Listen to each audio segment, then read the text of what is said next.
Welcome back to Daytime. We have more food in front of us, which is very exciting. We're going to stick on the holiday theme. You know, we were just talking about how people, they don't remember how to make things creative and make sure you're being healthy at the same time. During the holiday season, they stick out their turkey, they stick out their peas, but there's so many different ways to have great food and be healthy at the same time. And that's why we have Lydia Knorr here with us today. She is a dietitian as well as a foodie, who's going to give us some great tips on ways that we can make some great things for the holiday season, as far as hors d'oeuvres especially. And also use beef, which is healthier than a lot of things that we'll be talking about, right? So welcome to the show. Yes, welcome to the show. Now, before we start, just in case some of us don't know, what's a foodie?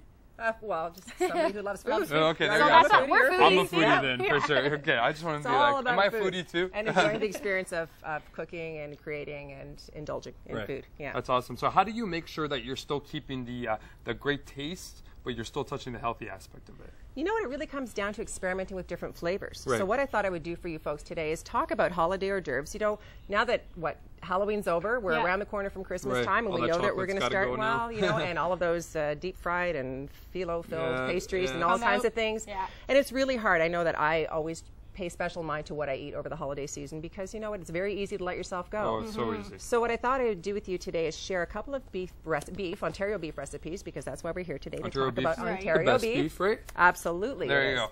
So these are two recipes that I'm going to feature this morning.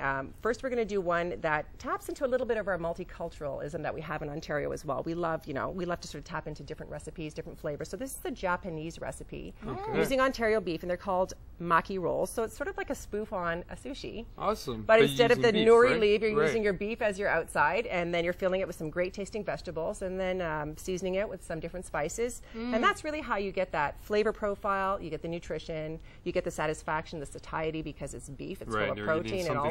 That's wholesome like that too. Exactly. But I mean, you can even go towards more of a leaner beef, right? So absolutely. Well, this is a lean cut of beef. What we're using today is an outside round, and what I thought I would do is I would show your viewers what the end product's going to look like. Right. I don't know that we'll get through the whole experience of cooking and cutting it for you, but what I was going to ask you two to do, if you wouldn't mind, is to help show your viewers how we're going to prep this recipe. Oh, of course. Okay. We love being hands-on. If there's anything our viewers know, they know we like to get our hands dirty and we like to cook, so we're going to do it. So I've done one aside from some of the mishaps that's happened.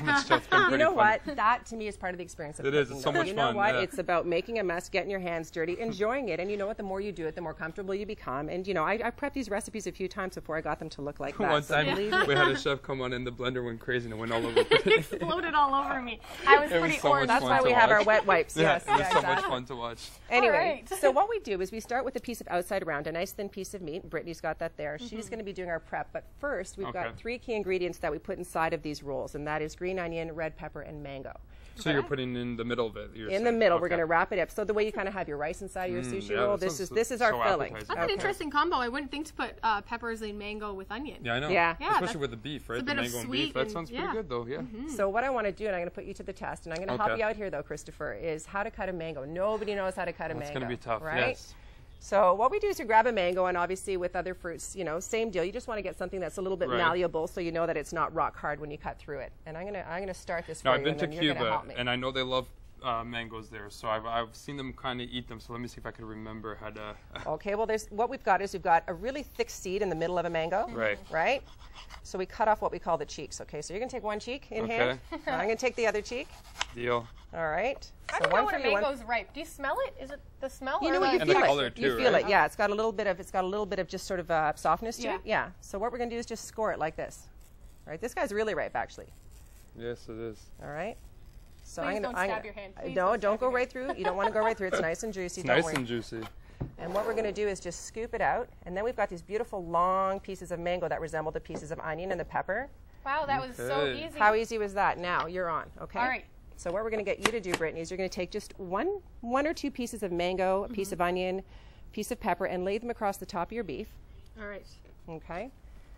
Horizontally. Yeah, horizontally, right along the edge, actually, because you're going to be rolling this up. All right. Okay. And I'm starting to smell how good this smells. How are you doing there? I just know everybody's kind of concerned right now. I think I did it. Look at it. Look at you. Chris with a knife near the master chef. All right. Nice job.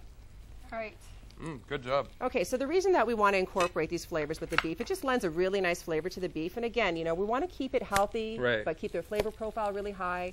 So when you go to your grocery store and you want to, let's say, replicate this recipe, just ask your butcher, or you can even go to your farmer's market, your local farmer's market, and ask for Ontario beef. Okay. 9 times out of 10, you might see something that says Canada beef, and if you're in Ontario, then more than likely that is Ontario beef anyway. But if you really want Ontario beef, and you should, because we all like to shop local, Exactly. ask for Ontario beef. You got it. And then just by getting Ontario beef that you're supporting local farmers. And but when you're asking for beef, right? What are the chances of them actually giving you Ontario? It'll say on pack. It'll say on pack Canada. Right. It may not always say Ontario, but again, if it is in Ontario and it says Canada beef, then you are likely getting 8 to 10. Now am I rolling this like this? You're rolling it like this. Now what's going to happen? You got to be really diligent there. And what I find works, and you'll see that's what I did with this one. Did you put little? I put little toothpicks, exactly. So it's just kind of like surgery, right? Just stitching it up. Just stitching it up. Smells good too. Doesn't it smell awesome? awesome? The mango must have like a zesty like. It does. And what we did was we marinated it. So once we do this step 1 that Brittany's doing, here you go, sweetheart. Then we marinate it with soy sauce, rice wine vinegar, and sugar. Okay. Okay. And when it's done. Now typically like one roll would serve approximately how many people do you think? You can cut this into about 8 pieces. 8 pieces. So that's good enough. Yeah. I mean 2 rolls you got about 16. Yeah, so 2 rolls will give you about 16, and what you're getting out of maybe 3 pieces is, maybe 4 grams of fat, 6 to 7 grams of protein. You're getting a lot more nutrition out of 3 maki rolls. And let's say I have one of those phyllo hors d'oeuvres that we talked about, which is probably double the calories, half the protein, half the iron. So really a lot more nutrition, a lot more taste, and a lot more bang for your buck. I'm sure they're delicious. Mine kind of looks like a porcupine. I don't think I should be a surgeon. That's okay. You can toss that guy right in here. All right. Perfect. And Listen then we're to done that with this sizzle. one. I love that sizzling sound. So good. That's how you know good food's coming is when it's sizzling like Exactly. that. Am I wrong or come on? And then we just finish it off with a few little sesame seeds. Ah. And sometimes what will happen is the meat will seal up nicely on its own, and then you can just cut it. And if not, you can take your skewer out and actually strategically place your toothpicks. So that and then one's actually finished? Together.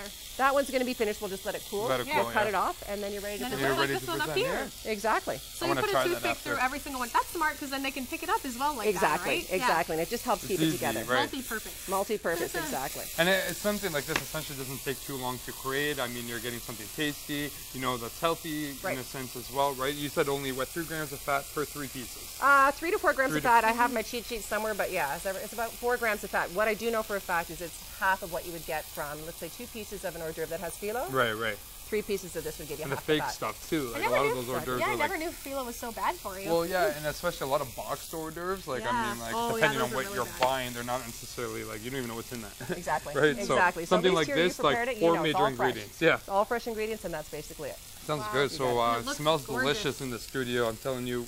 We keep saying this, but they do need to invent some smell-o-vision. Right? And it has the kind of Christmas colors in there too, doesn't it? Yeah, yes, well that's what it's all about. The red and the green and the just the fresh and the tasty. And all right, Lydia, you're going to actually stick around for one more segment, and you're going to show us a lot more good tips on when it comes to healthy eating as well as making it tasty at the same time. Especially Christmas is around the corner, so we're all watching our waistline, right? Definitely. Stay tuned. Lots more to come.